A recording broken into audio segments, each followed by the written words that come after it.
Hello students, welcome to the online lecture series of Karma Coaching Classes. So students, आज हम शुरू करने वाले हैं हमारा सिविक्स पोर्शन. ओके, पहले मैं बताऊं आपको, रिकॉल कराऊं कि हमने 7th स्टैंडर्ड में क्या पढ़ा था. तो हमने 7th स्टैंडर्ड में पढ़ा था इंडिया के कॉन्स्टिट्यूशन के बारे में, और साथ ही हमने पढ़ा था कि कॉन्स्टिट्यूशन हमें जो राइट्स देता है और जो ड्यूटीज़ देता है उनके बारे में. अब मैं आपको बताता हूं कि 8th स्टैंडर्ड में आप सिविक्स पोर्शन में क्या पढ़ने वाले हो.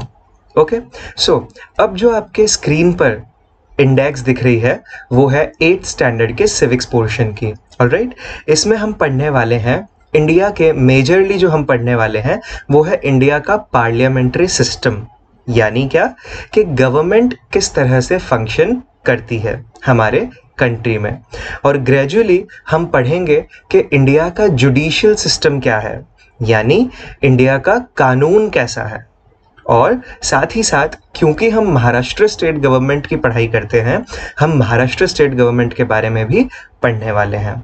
ऑलराइट, सो शुरू करते हैं हमारा सिविक्स का फर्स्ट चैप्टर, वो है introduction to the parliamentary system. Alright,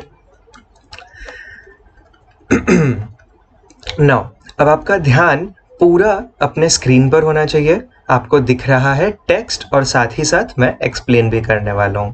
okay, so let us begin. Now in this chapter we will learn the machinery और the system of government as given in the Indian constitution. यानी क्या, इस chapter में हम पढ़ने वाले हैं कि इंडिया में गवर्नमेंट का कौन सा सिस्टम है, किस सिस्टम में गवर्नमेंट रन होती है हमारी कंट्री में. ऑलराइट, नाउ कुछ क्वेश्चंस यहाँ पर जॉट डाउन है, देखो. Have you thought of this? What is a parliamentary system of government? In India we have prime minister, but why is there no prime minister in the United States of America? And what is the difference between a parliamentary and a presidential system of government? तो author ने यहाँ पर कुछ questions पूछे हैं जिसके answer आपको नहीं देने, डोंट वरी, लेकिन इन क्वेश्चन से जो सिचुएशन अराइज होती है वो यहाँ पर इस चैप्टर में आपको अच्छे से एक्सप्लेन की है. Okay, so these questions would lead us to conclude that every country has a different form of government. Before we go ahead to understand different types of government systems, let us get information about the main branches of government. तो दुनिया में बहुत सारी countries हैं, और हर country में, अलग अलग कंट्रीज में अलग अलग टाइप ऑफ गवर्नमेंट होती है. हम टाइप्स ऑफ गवर्नमेंट पढ़ेंगे, इसी चैप्टर में पढ़ेंगे, लेकिन उससे पहले हम समझने वाले हैं गवर्नमेंट बॉडी के 3 स्ट्रक्चर्स, 3 मेन ब्रांचेस जिनसे मिलकर बनती है गवर्नमेंट. ओके, वो 3 ब्रांचेस क्या है देखते हैं. The function of the legislature is to make laws. तो सबसे पहली ब्रांच है गवर्नमेंट की, द लेजिस्लेचर. ओके, अब ये लेजिस्लेचर क्या होता है, इसका मीनिंग मैंने आपके लिए नोट डाउन किया हुआ है. वो है an assembly who have the authority to make laws for a country. एक देश में क्या कानून रहेंगे, कैसे रहेंगे, उनको कौन बनाता है? वो बनाता है the legislature. Okay, now next body है executive. The executive implements the law. अब कानून तो बन गए, लॉ तो बन गया, उसे इम्प्लीमेंट कौन करेगा, एक्चुअली प्रैक्टिस में कौन लाएगा, वो ड्यूटी है एग्जीक्यूटिव बॉडी की. And finally the judiciary provides justice. और तीसरी बॉडी है जुडिशरी. यानी क्या, जुडिशरी क्या देखता है कि इंडिया में यानी कंट्री में कानून का पालन हो, जस्टिस हमेशा प्रिवेल करे. ओके, नाउ तो हमने 3 ब्रांचेस देख ली गवर्नमेंट की, the legislature, the executive and the judiciary. Okay, legislature का काम क्या है, लॉज बनाना. एग्जीक्यूटिव का काम क्या है, लॉज को इम्प्लीमेंट करना. ऑलराइट, और जुडिशरी का क्या काम है, जस्टिस प्रोवाइड करना. All right. Now, the functions of these organs, their jurisdiction and limitations on their power and the interrelationship between these organs are decided by the constitution. Okay, क्या बोल रहे हैं ये कि ये 3 bodies या 3 branches जो बताई हैं गवर्नमेंट की, इनका क्या फंक्शन है यानी क्या काम है, इनका क्या जुरिस्डिक्शन है. यहाँ पे जुरिस्डिक्शन का मीनिंग है एक्सटेंट ऑफ द पावर, यानी वो किस हद तक काम कर सकते हैं, किस दायरे में रहकर काम कर सकते हैं. And limitations on their power, क्या क्या रिस्ट्रिक्शंस हैं उन पर. एंड फाइनली इन तीनों के बीच का इंटर रिलेशनशिप, यानी क्या इंटर रिलेशनशिप का मैंने मीनिंग लिखा है द वे इन विच 2 और more things are related to each other. मतलब क्या, ये जो 3 बॉडीज हैं, 3 ब्रांचेस हैं गवर्नमेंट की, ये किस तरह से एक दूसरे से इंटर रिलेटेड रहती है, इन सब चीजों की इंफॉर्मेशन कहाँ मेंशन्ड है, हमारे कॉन्स्टिट्यूशन में, राइट, हमारे संविधान में. ओके, सो वापस से एक बार ये सेंटेंस पढ़ लेते हैं. The functions of these organs, number 1 the functions, क्या काम है, their jurisdiction, number 2, and limitations on their power, number 3, and finally the interrelationship between these organs. ये 4 चीजें कहाँ प्रोवाइडेड है, हमारे कॉन्स्टिट्यूशन में. ओके, आगे बढ़ते हैं. It is the nature of their interrelationship, बहुत इंपॉर्टेंट स्टेटमेंट है ये, देखो.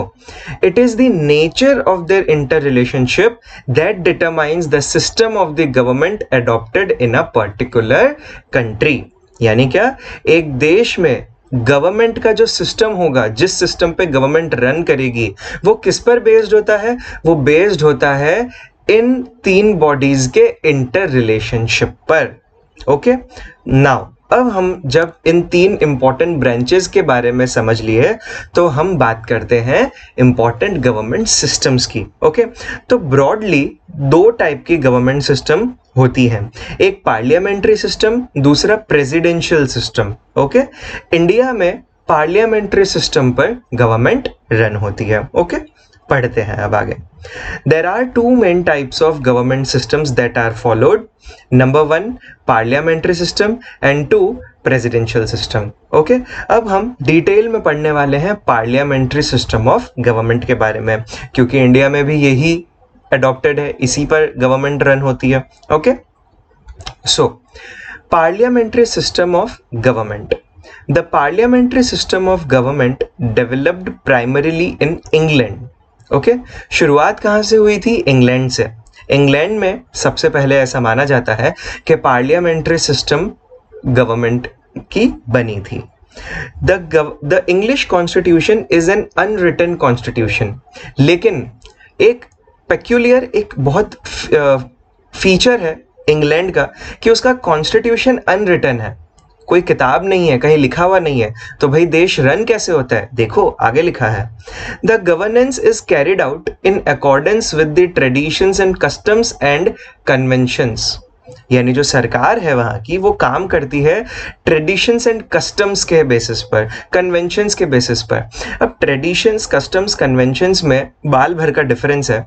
इनका मीनिंग ये है कि आज तक जो चलता आ रहा है, अब तक जो हुआ है, उसी के बेसिस पर गवर्नमेंट रन करती है. फिर भी मैंने आपके लिए मीनिंग यहाँ लिखा हुआ है, देखो. ट्रेडिशंस एंड कस्टम्स का क्या मीनिंग है, the transmission of beliefs from one generation to another.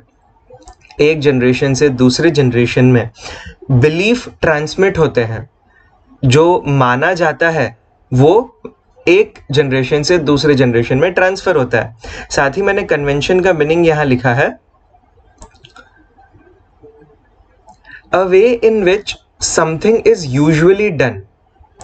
कोई पर्टिकुलर तरीका जिस पर उसी तरीके से वो पूरा काम किया जाता है, उसको कन्वेंशन बोलते हैं.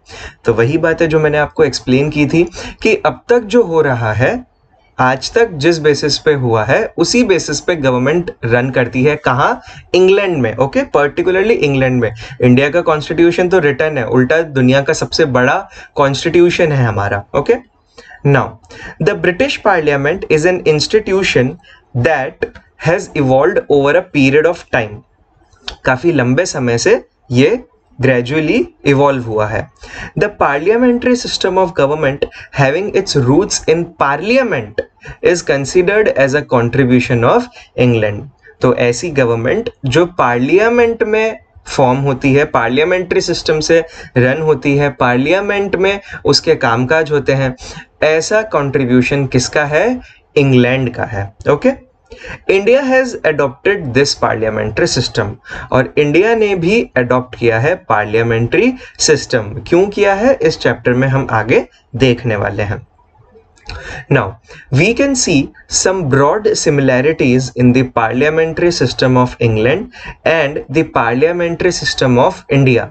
तो अगर आप ब्रॉडली देखोगे, ऊपर ऊपर से देखोगे, तो इंडिया और इंग्लैंड के पार्लियामेंट्री सिस्टम में आपको सिमिलैरिटीज दिखेंगी, लेकिन आगे देखो, but when looked at an institutional level the Indian parliamentary system is different in its content. लेकिन जब आप इन डिटेल देखोगे, इन डेप्थ जाके देखोगे, एक एक ऑर्गेनाइजेशन के बारे में इन डेप्थ स्टडी करोगे, तब आपको पता चलेगा कि इंडियन पार्लियामेंट्री सिस्टम और ब्रिटिश पार्लियामेंट्री सिस्टम में बहुत डिफरेंसेस भी हैं. ओके, आगे बढ़ते हैं. Let us understand the characteristics of the Indian parliamentary system of government in India. अब हम स्टडी करने वाले हैं इंडिया के पार्लियामेंट्री सिस्टम के कैरेक्टरिस्टिक्स को, यानी फीचर्स को. Okay, point number 1, the parliamentary system is a system of governance, यानी सरकार चलाने का एक तरीका है parliamentary system.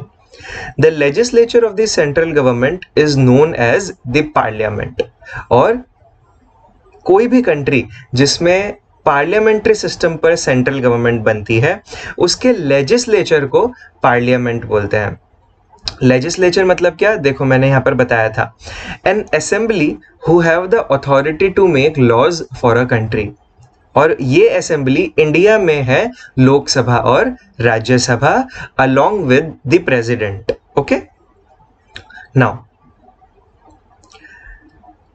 The Indian parliament is composed of president, Lok Sabha and Rajya Sabha. देखो, अभी अभी बताया था मैंने कि इंडिया का पार्लियामेंट किन से कंपोज होता है? प्रेसिडेंट से, लोकसभा से और राज्यसभा से. ये मिलकर बनता है Indian parliament. Okay, next point, members of the Lok Sabha are directly elected by the people. Now, हमारे देश में जो लोकसभा के मेंबर्स बनते हैं, उनको हम सिटीजन्स खुद डायरेक्टली इलेक्ट करते हैं. कैसे?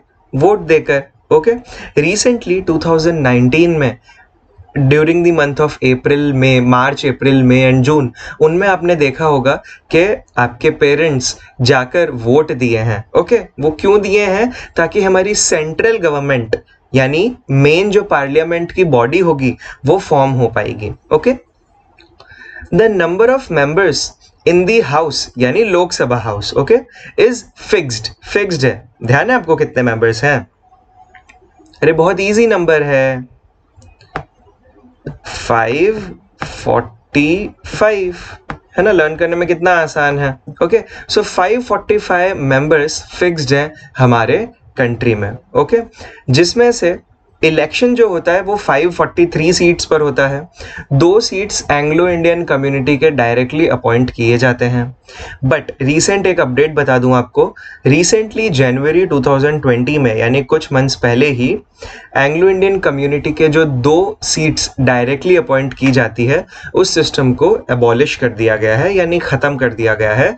तो अब जो है वो डायरेक्टली सिर्फ 543 सीट्स पर ही इलेक्शन होंगे नेक्स्ट टाइम से. ओके, डायरेक्टली कोई भी अपॉइंटमेंट नहीं होगा. ओके, अब हम आगे बढ़ते हैं. Elections to the Lok Sabha are held at regular intervals. हर कुछ रेगुलर इंटरवल पे लोकसभा के इलेक्शन होते हैं, और ये रेगुलर इंटरवल क्या है? 5 ईयर्स. ओके, 2004 में हुए, 2009 में हुए, 2014 में इलेक्शन हुए, 2019 में हुए. ओके, अकॉर्डिंगली अब 2024 में होंगे. All political parties contest these elections, और उसमें पॉलिटिकल पार्टीज हिस्सा लेती हैं. The party which gets more than half of the seats is considered as the majority party. जो पार्टी आधी सीट से ज्यादा जीत ले, विन कर ले, उसको मेजॉरिटी पार्टी बोला जाता है और मेजॉरिटी पार्टी गवर्नमेंट बनाती है. The majority party forms the government. So who forms the government? The majority party. Okay, now आगे बढ़ते हैं. Sometimes when no party gets a clear majority, some parties come together to form a majority. अब ऐसा भी हो सकता है कि कोई भी सिंगल पार्टी ने 50% से ज़्यादा सीट्स नहीं विन की. उस केस में क्या होगा कि कुछ पार्टीज मिलेंगी और 50% से ज़्यादा उनका नंबर हो जाएगा जीतने की सीट्स का और वो गवर्नमेंट फॉर्म करेगी. ऐसी गवर्नमेंट को बोलते हैं कोएलिशन गवर्नमेंट. क्या बोलते हैं? कोएलिशन गवर्नमेंट, मिली जुली सरकार. Okay, this kind of a government is known as a coalition government. Now in this way, candidates directly elected by people become members of the legislature and the party in majority gets a chance to form the government. Okay, so लोक सभा में हमारे legislature में directly जो लोग appoint करते हैं, जिताते हैं कैंडिडेट्स को, वो फॉर्म करते हैं लेजिस्लेचर, राइट? पार्लियामेंट फॉर्म होता है और जो विनिंग पार्टी होती है, जो मेजॉरिटी पार्टी होती है, उसको चांस मिलता है गवर्नमेंट बनाने का. Now next point, the leader of the majority party becomes the prime minister. और जो मेजॉरिटी पार्टी होगी उनके लीडर को वो पार्टी बना देती है prime minister. He or she selects candidates for ministerial positions from among his or her colleagues. और प्राइम मिनिस्टर फिर अपॉइंट करता है मिनिस्ट्रियल पोजीशंस. मिनिस्ट्रियल पोजीशंस क्या होती है? कैबिनेट मिनिस्टर, अलग अलग डिपार्टमेंट के head. Okay, for example finance minister, okay, railway minister, etcetera. The Prime Minister and the Council of Ministers chosen by the Prime Minister together forms the executive. याद है हमने executive पढ़ा था. executive का क्या काम है? laws को implement करना. ओके, तो Prime Minister और उनके साथ वाले Council of Ministers यानी Cabinet Minister क्या फॉर्म करते हैं? executive group फॉर्म करते हैं in the parliamentary system of the government. Now ये बहुत इंपॉर्टेंट पॉइंट है, अच्छे से समझो. इन parliamentary system the executive has a dual responsibility. Dual मतलब दो काम होते हैं, दो रिस्पॉन्सिबिलिटी होती है. क्या? पहला देखो, as an executive they have to implement laws. क्योंकि वो एग्जीक्यूटिव है, उनको लॉज इंप्लीमेंट करने हैं. दूसरा, as they are members of the legislature. क्योंकि वो लेजिस्लेचर के भी मेंबर है, यानी लोकसभा राज्यसभा के भी मेंबर हैं, they also have to fulfil responsibilities of the legislature. यानी लोकसभा राज्यसभा की जो रिस्पॉन्सिबिलिटीज होंगी उन्हें वो भी फुलफिल करनी होगी. एक डायग्राम से मैं आपको यहाँ पर एक्सप्लेन करता हूँ. देखो, ये है करंट सिचुएशन लोकसभा की. 545 मेंबर्स हैं. ओके, अब इसमें आप बहुत सारी कलरफुल डॉट्स देख रहे हो, राइट? तो ये क्या है? अलग अलग पार्टीज के जितने पॉलिटिकल पार्टीज के जितने मेंबर्स विन होकर जीत कर आए हैं वो लेजिस्लेचर में बैठे हैं. ये पूरा है लेजिस्लेचर, ओके, हमारी लोकसभा. ओके, जिसमें से ये जो आप मैक्सिमम ऑरेंज पार्ट देख रहे हो, ये है हमारी रूलिंग पार्टी, विनिंग पार्टी. भाई winning party more than 50% seats लाई है, तभी उसकी सरकार बनी है. ओके, अब जो मैं आपको बात बताने के लिए डायग्राम लाया, लेट से ये जो 3 रोज हैं, शुरू की 3 रोज, ओके, ये हो गए प्राइम मिनिस्टर के कैबिनेट मिनिस्टर. फॉर एग्जाम्पल ये ऐसे ही नहीं बैठते हैं, ये तो डायग्राम का एक डायग्रामेटिक रिप्रेजेंटेशन है. ओके, नाउ ये 3 कैबिनेट मिनिस्टर्स, ये 3 रोज कैबिनेट मिनिस्टर्स की एक हिस्सा है पूरी लेजिस्लेचर के. ओके, तो ये जो 3 है along with the prime minister, ये एक तो है कि ये एग्जीक्यूटिव है, यानी इनको लॉज इंप्लीमेंट करना है. दूसरी बात, ये 3 रोज कैबिनेट मिनिस्टर्स की along with the prime minister पूरे लेजिस्लेचर का हिस्सा भी हैं. तो इन्हें जो लेजिस्लेचर की जो रिस्पॉन्सिबिलिटीज है, जो ड्यूटीज हैं, वो भी फुलफिल करनी होती हैं. आ गई बात समझ में? आगे बढ़ते हैं.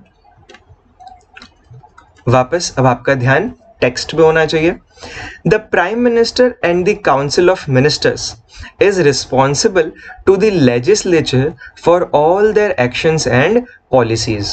तो प्राइम मिनिस्टर और जो काउंसिल ऑफ मिनिस्टर्स हैं यानी जो कैबिनेट मिनिस्टर हैं ये रिस्पॉन्सिबल होते हैं लेजिस्लेचर को, ओके, अपने सारे एक्शंस, अपनी सारी पॉलिसीज, सारे लॉज पर वो रिस्पॉन्सिबल होते हैं लेजिस्लेचर को, okay.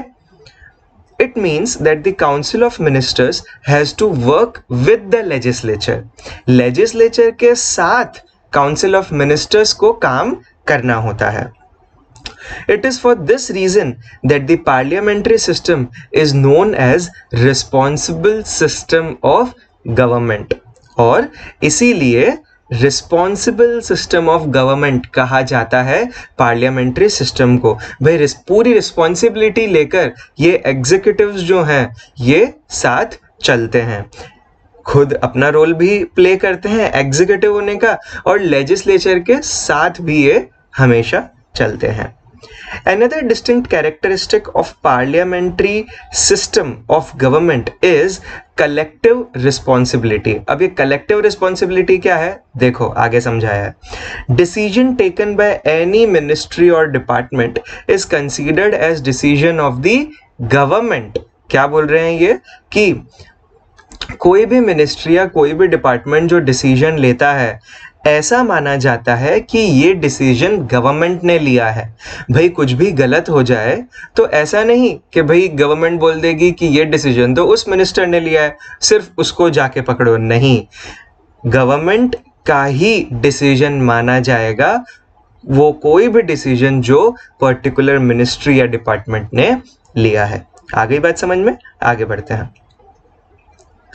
The entire Council of Ministers is responsible for the decision. In the next 2 chapters, we will see with examples how the principle of collective responsibility is brought into practice. Now, आगे। In the parliamentary system, the executive is dependent upon the confidence of the legislature in them। क्या बोल रहे हैं ये कि parliamentary system में जो executive body है, ओके, वो डिपेंडेंट होती है पूरे लेजिस्लेचर के कॉन्फिडेंस पे। इसका मतलब क्या है कि अगर लेजिस्लेचर को लगता है कि एग्जीक्यूटिव प्रॉपर फंक्शन नहीं कर रही है तो वो एक नो कॉन्फिडेंस मोशन नाम का एक ये कॉन्सेप्ट होता है, वो पास कर सकते हैं लेजिस्लेचर में और एग्जीक्यूटिव कमिटी को टेम्पररीली डिसॉल्व कर सकते हैं, ओके।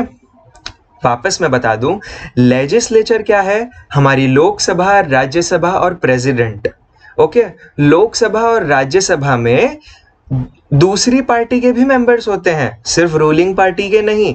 रूलिंग पार्टी के मैक्सिमम है बट दूसरे मेंबर्स तो है ना। वापस से ये डायग्राम देख लो, ये जो ऑरेंज पार्ट है ये रूलिंग पार्टी के हैं बट ये दूसरे मेंबर्स तो हैं, रेड, ब्लू, ग्रीन, जो आप अलग अलग कलर्स देख रहे हो, ओके। तो लेजिस्लेचर मिलके एग्जीक्यूटिव बॉडी को नो कॉन्फिडेंस मोशन के थ्रू डिसॉल्व कर सकता है, ओके। पढ़ो। In the parliamentary system, the executive is dependent upon the confidence of the legislature in them. This means that the Council of Ministers remains in power till it enjoys the support or confidence of the legislature. Okay? और एक बार अगर no confidence motion पास हो गया तो government dissolve हो जाती है, okay? वो तब तक ही पावर में रह सकते हैं। If the legislature feels that the executive does not work in accordance to its wishes, it removes the executive from power by passing a no confidence motion against the executive। और अगर legislature को लगता है, यानी the whole, मैं repeat कर रहा हूं इसीलिए, लोकसभा, राज्यसभा, प्रेसिडेंट मिलाकर लेजिस्लेचर है, ओके। तो अगर लेजिस्लेचर को लगता है कि एग्जीक्यूटिव प्रॉपरली फंक्शन नहीं कर रही है देन वो एग्जीक्यूटिव को पावर से निकाल सकते हैं by passing a no confidence motion, okay. No confidence motion is an effective tool of keeping a check over the executive. So, no confidence motion एक इम्पॉर्टेंट टूल है, एक ऐसी चीज है जिससे लेजिस्लेचर एग्जीक्यूटिव को डिसॉल्व कर सकती है, ओके, पावर से निकाल सकती है। आगे बढ़ते हैं। In the parliamentary form of government, the legislature is a supreme institution. Supreme मतलब क्या? On the top, उससे ऊपर कुछ नहीं। तो parliamentary form of government में सबसे टॉप पर कौन है? Legislature. Elected representatives of people express demands and aspirations of common people in the parliament. जिन रिप्रेजेंटेटिव्स को हमने इलेक्ट किया है, हमने जिताया है, वो हमारी डिमांड्स, हमारे एस्पिरेशंस प्रेजेंट करते हैं पार्लियामेंट में, यानी सरकार के सामने, okay. The parliament decides upon issues of public welfare. Parliament पे उन इश्यूज पर डिस्कशंस होते हैं। Since it is the house of representatives of people and expresses sovereign authority of the people, it is considered as the supreme body. क्या बोल रहे हैं ये कि parliament house of representatives of people है, हमने जिनको चुना है वो पार्लियामेंट में बैठे हैं, राइट। और पार्लियामेंट में हमारी यानी कॉमन सिटीजन्स के एक्सप्रेशंस को रिप्रेजेंट किया जाता है, हमारे व्यूज को, हमारे कंसर्न्स को, ओके। इसलिए जो पार्लियामेंट है उसको सुप्रीम बॉडी माना जाता है, ओके। अब आगे बढ़ते हैं। So now the main important part कि why did India adopt a parliamentary system of government? India ने parliamentary system of government क्यों adopt किया? जब हम आज़ाद हुए, जब हमारा कॉन्स्टिट्यूशन बना, तब हमने उसमें हमारा गवर्नमेंट का स्ट्रक्चर पार्लियामेंट्री सिस्टम रहेगा, ऐसा क्यों चूज किया? तो उसके कई सारे रीजंस हैं, यहाँ पर आपको कुछ डिटेल में एक्सप्लेन किया है। India adopted the parliamentary system of government for several reasons. The development of parliamentary institutions started during the British rule. ये हमने पहले भी देख लिया कि parliamentary system ब्रिटिश रूल के टाइम से ही शुरू हो चुका था। The British rulers governed in accordance with this system. और साथ ही साथ जो ब्रिटिश रूलर्स थे वो अपनी कॉलोनीज में पार्लियामेंट्री सिस्टम के बेसिस पर ही अपनी गवर्नमेंट रन करते थे। The parliamentary system of government in India is also in a way a product of the freedom movement. Indians were familiar to this system of government. अब freedom के वक्त भी हम ब्रिटिशर्स को ही अपने सामने देख रहे थे, राइट? तो हम इस सिस्टम से वाकिफ थे, हम इस सिस्टम को जानते थे। Many discussions took place in the Constituent Assembly over the system of government. और जब हमारा कॉन्स्टिट्यूशन बनाया जा रहा था तब बहुत मीटिंग्स हुई, लेंथ पर डिस्कशन हुआ कि इंडिया को किस तरह का गवर्नमेंट स्ट्रक्चर अडॉप्ट करना चाहिए।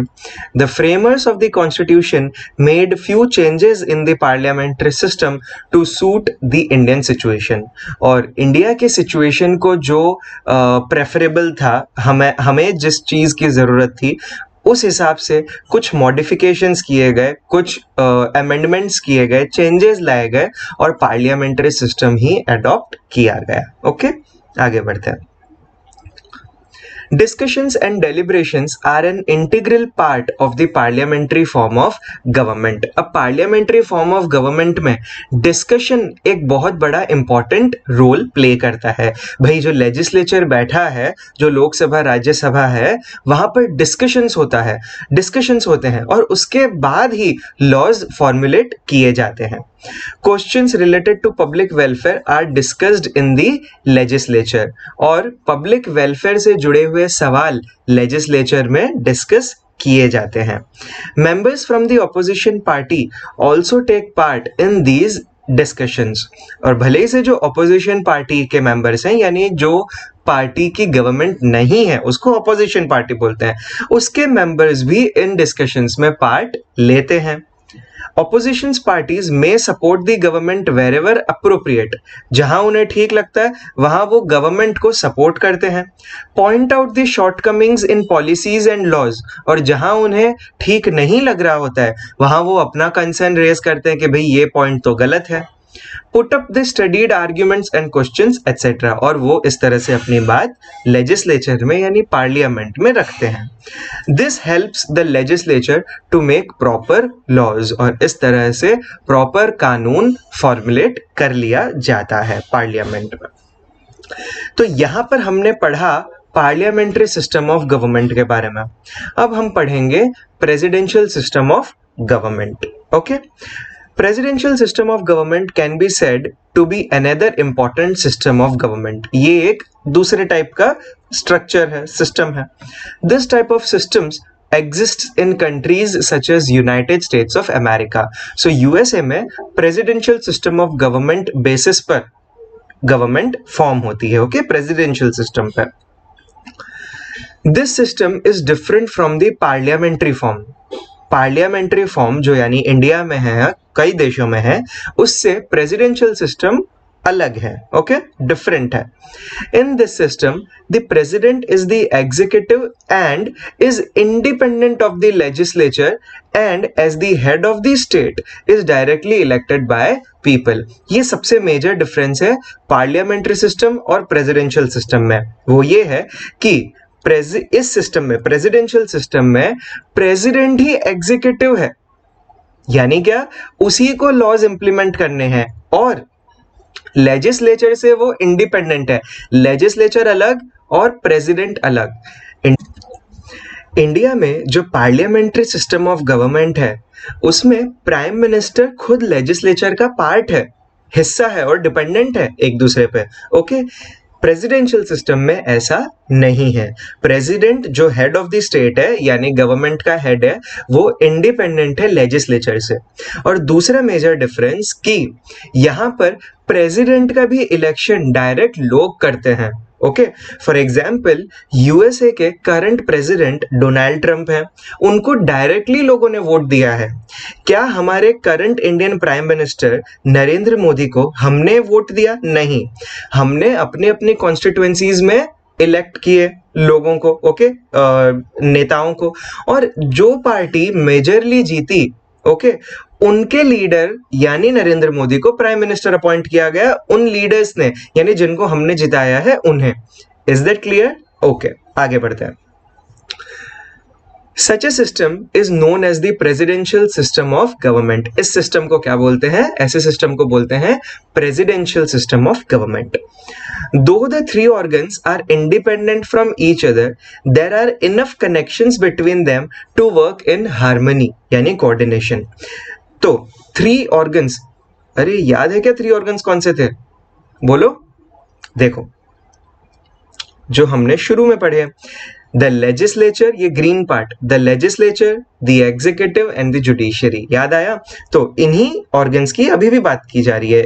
ओके, तो ये तीन ऑर्गन्स प्रेसिडेंशियल सिस्टम में माना इंडिपेंडेंट है, एक दूसरे पर डिपेंडेंट नहीं है, बट फिर भी काफी कनेक्शंस हैं जिससे ये एक साथ मिलकर कोऑर्डिनेट करके काम कर सकते हैं. Okay, The United States of America has adopted the presidential system of government. USA में presidential system of government है. Now, these are some features of this system of government. अब presidential system के भी features यहाँ पे explain किए हैं, माना short में किए हैं, क्योंकि इंडिया में तो parliamentary system है, आपको knowledge मिल सके इसलिए presidential system के भी features यहाँ पर इन्होंने broadly explain किए हैं. So, point number 1. In a presidential form of government, the legislature and the executive are not directly dependent on each other. ये हमने देख ही लिया कि legislature अलग, executive अलग. Okay? Dependent नहीं है. The houses of the legislature and the president are directly elected by the people. तो legislature के members और president, इनका appointment लोग, citizens directly खुद वोट देकर करते हैं. The president is the executive head. Executive का हेड कौन? प्रेसिडेंट, यानी लॉज इंप्लीमेंट करने वाली जो कमिटी है, एग्जीक्यूटिव है, उसका हेड कौन? President. And has lots of powers including power to implement laws. और उसके पास बहुत सारे पावर्स हैं. अब कंट्री का हेड है तो पावर्स तो होंगे ही उनके पास, राइट? साथ ही साथ लॉज इंप्लीमेंट करने का पावर भी उनके पास है, प्रेसिडेंट के पास. ओके, आगे. In spite of such a structure, the legislature and the executive keep a check on each other. Okay माना ये इंडिपेंडेंट है, ऐसा स्ट्रक्चर है प्रेसिडेंशियल सिस्टम का, बट फिर भी लेजिस्लेचर और एग्जीक्यूटिव एक दूसरे पर नजर रखते हैं, चेक रखते हैं कि सब कुछ सामने वाला करेक्टली फंक्शन कर रहा है कि नहीं. This mutual control over each other can lead to a responsible government. Okay? और क्योंकि ये एक दूसरे पर कंट्रोल रखते हैं कई तरह से, रिस्पॉन्सिबल गवर्नमेंट फॉर्म होती है. ओके रिस्पॉन्सिबल सरकार फॉर्म होती है. Now, apart from the parliamentary and presidential systems of government, there are other forms of government systems. Okay, अब ये चैप्टर का कंक्लूजन है कि जिसमें ये बता रहे हैं कि पार्लियामेंट्री सिस्टम और प्रेसिडेंशियल सिस्टम के अलावा भी ऐसे देश हैं जिनमें कुछ और न्यू फॉर्म ऑफ गवर्नमेंट होती है, गवर्नमेंट स्ट्रक्चर होता है, जैसे कि फ्रांस, स्विट्जरलैंड, जर्मनी में. Okay, several countries, owing to their unique circumstances, have evolved different systems of government. Okay, अब हर कंट्री को at certain point of time आज़ादी मिली है रूलर्स से या फिर दूसरी कॉलोनी से, दूसरी कंट्री से. तो उस टाइम पे जो सिचुएशंस अराइज हुई थी या अब जो वहाँ पर सिचुएशंस हैं, उस बेसिस पर जिसकी जो रिक्वायरमेंट है, उन रिक्वायरमेंट्स के बेसिस पर हर कंट्री में अलग अलग टाइप के गवर्नमेंट स्ट्रक्चर, गवर्नमेंट सिस्टम है.